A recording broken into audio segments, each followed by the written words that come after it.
Hello, this is Jay Mitchell, and we are back with another episode of the Libertarian Uncensored podcast, going over all the posts on the Libertarian Uncensored subreddit. Let's get right into it. So first we have Republicans when informed how their big fucking bill will fucking kill people, posted by Helpful Feeding, and that's cross-post from the Chaotic Good subreddit. And yeah, it looks like a clip of, I guess there's some debate in Congress about how bad the big beautiful bill is. I guess, Reddit can't call it that, though. That's what the Republicans call it. Reddit's calling it the big effing bill, apparently. And yeah, personally, I don't really care for that big beautiful bill, but Reddit only doesn't care for it because the out group's doing it rather than the in group, just like with everything else. They were completely fine with all of Biden's massive government spending plan which also used the BBB acronym and Build Back Better, but that just goes to show you that Reddit.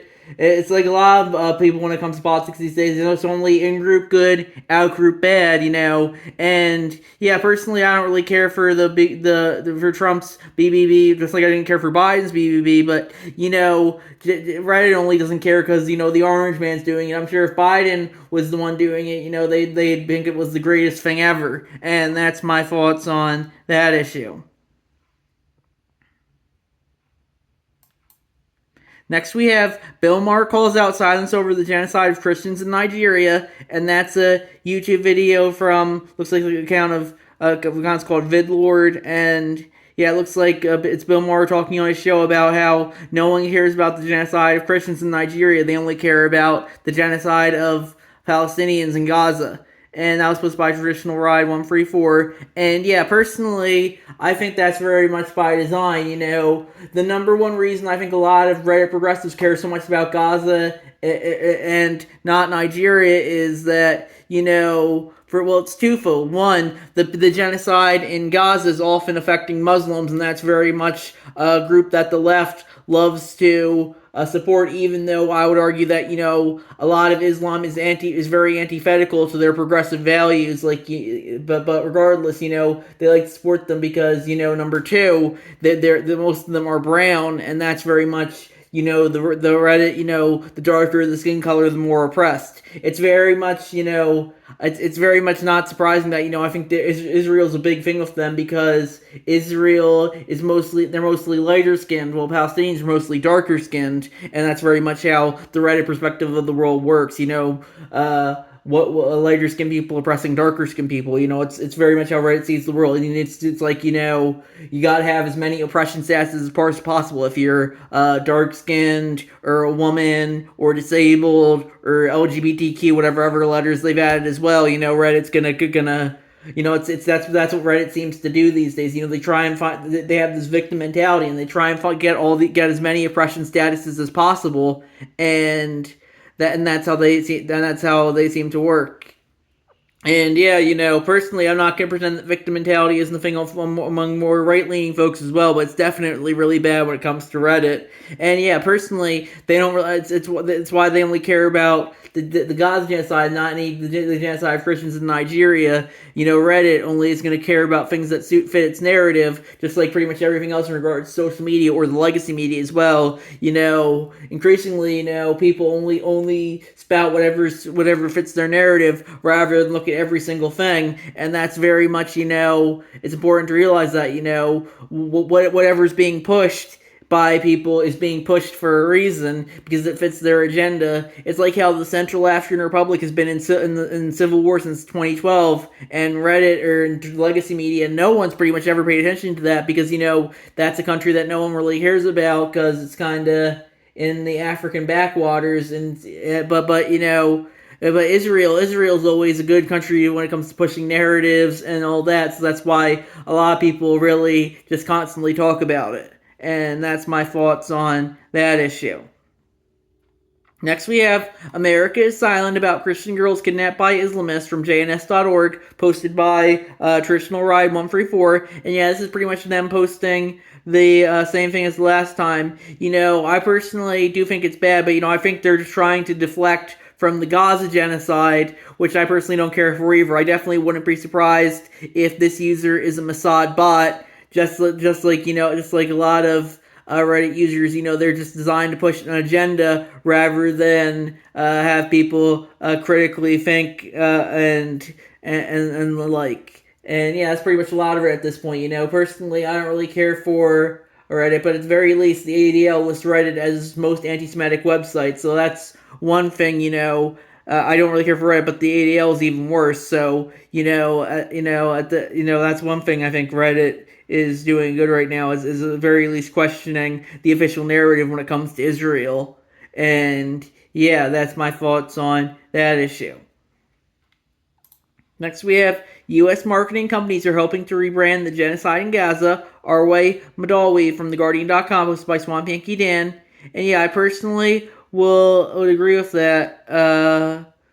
Personally, I don't really care for the Gaza genocide, but it's the narrative is that no, the Israelis were attacked first, so they can do whatever they want to. And yeah, that's personally like how it's like the U.S. after 9/11. It's like the U.S. after 9/11 was pretty much given free reign by everyone to do whatever it wanted to in the Middle East because they were attacked first, and just because you were attacked first doesn't give you free reign to do whatever you want to. And that's my thoughts on that issue.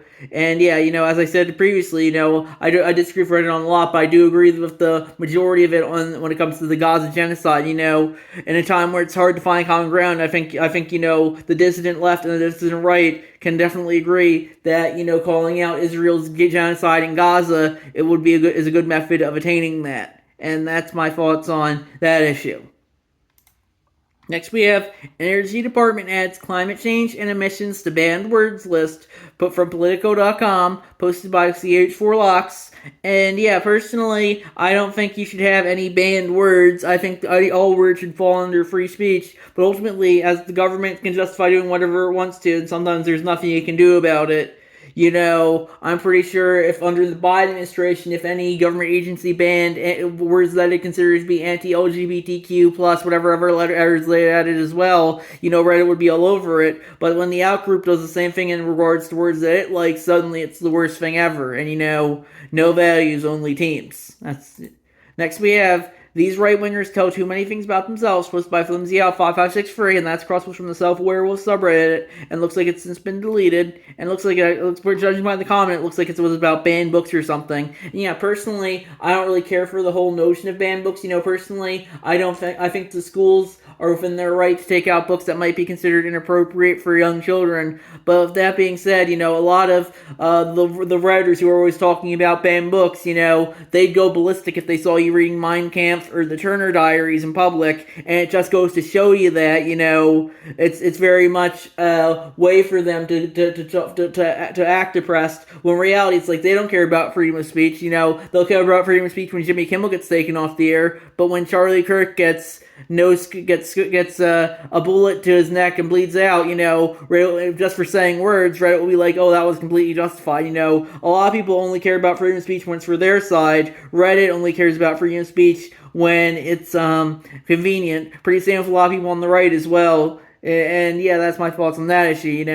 It's interesting how Reddit, they're all about free speech, but they supposedly now that since Trump took Kimmel off the air, but now that I've been banned from countless subreddits for wrongthink, and personally, I personally don't, I don't think Reddit should be banned.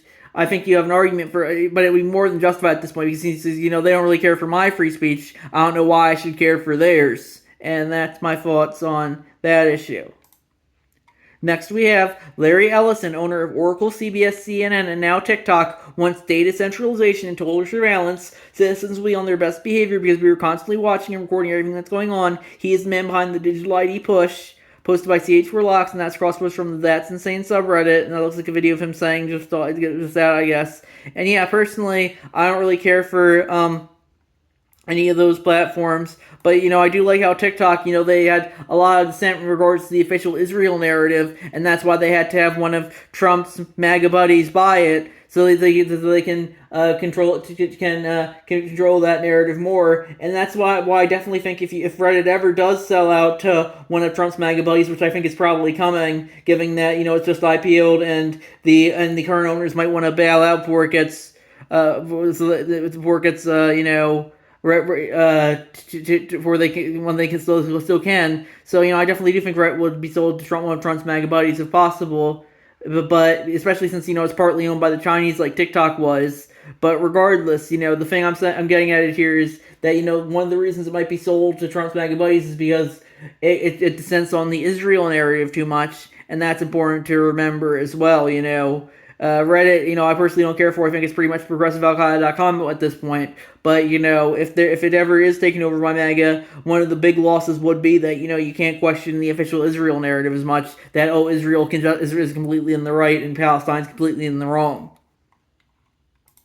Next we have, we're living in a full-blown authoritarian dictatorship. Israel is very scared and unleashing their dog, posted by Donald Key, and that's a cross post from the Newsom Massacre subreddit, and that looks like a tweet from Ron Smith. Trump says he will not give federal funding to NYC if Mamdani is elected. Remember, he needs money from me. He won't be getting any of it. We're now living in a full-blown authoritarian dictatorship. First of all, that's not his money, and NY pays more to the federal government than it receives. And then he linked to the truth from Donald Trump. Self-proclaimed New York City communist Zoran Mamdani, who is running for mayor, will prove to be one of the best things to ever happen to our great Republican Party. He's going to have problems with Washington like no mayor in the history of runs great city. Remember, he needs the money from me as president in order to fill all of his fake communist promises. He won't be getting any of it, so what's the point for voting for him? The ideology has failed, always for thousands of years. It will fail again, and that's guaranteed. President DJT. And yeah, personally, I think, I don't know why the OP brought up Israel in the post headline. It wasn't in the original post headline, but personally, I would agree with Mamdani and Israel. With that being said, I disagree with him on pretty much everything else, especially economics. But with that being said, Reddit's pretty much shared this exact headline. Oh, it's a full-blown authoritarian dictatorship every single day for the past ever since Trump's been sworn in, but they didn't care when Biden was authoritarian. If you want to think Trump's authoritarian, that's fine. But I do think if he's so authoritarian, you shouldn't have contradictory positions like, oh, we need to surrender all our guns, because even though Trump's literally Hitler, because that's not something you should do. If Hitler's in power, you probably don't want to give up your guns. But regardless, I think the only way out at this point is pretty much secession, and I think this provides a good hint for that. NY pays more to the federal government than it receives, so if New York wants to secede from the Union, and I think it would probably be better off. Same with my state of Pennsylvania. That's why if I ever run for governor, my top priority would be having an independence referendum, because at this point I think the Union is just a slowly but surely sinking ship, and you gotta get out as soon as possible before things get really bad, I would say. And that's my thoughts on that issue. Next we have, this is what big government looks like, Trump's NSPM 7, and posted by Whack of My Life, and they said, remember when President George W. Bush signed a series of classified national security directives after 9/11, the most famous which authorized NSA's unlawful domestic intercepts, a directive that wasn't publicly revealed until 4 years later. There was outrage over that. Where is the outrage over this? And they linked to an article from the White House, Presidential Actions Countering Domestic Terrorism and Organized Political Violence. And that looks like an executive order, presidential memorandum, I think it says. And they added, the Trump administration isn't only targeting organizations or groups, they're now targeting individuals who engage in the following: anti-Americanism, so no burning the flag; anti-fascism, be afraid about World War II; anti-capitalism, no worker-owned co-ops; anti-Christianity, sorry everyone who adheres to a different religion or is atheist; support to overthrow the American government, except for those who partook in January 6th; extremism or migration, race, and or gender. So basically anything that advocates for equity or is now extreme; hostility towards those who hold traditional American values on family, religion, and morality, so by anyone who is a conservative. This is absolutely ridiculous and a violation of basic universal freedoms. And yeah, personally, I don't really care for all that, but Reddit only cares since they're going after the out-group rather than the in-group currently. I think if they want to be anti-American or anti-fascist or anti-capitalism or et cetera, I think that's fine, but they definitely want to enforce those beliefs on others, and I don't think that's very much libertarian. I think if Biden passed the same order but changed it to all the to going after the out group rather than the in group, Reddit would love it and think it's the greatest thing ever. But right now, Reddit, as I said pretty much every post, no values, only teams. They only support whenever the Red authoritarianism is the worst thing ever to them, but blue authoritarianism is completely justified. And that's my thoughts on that issue. So I think we're going to wrap it up there. I'll see you guys in the next episode. Bye.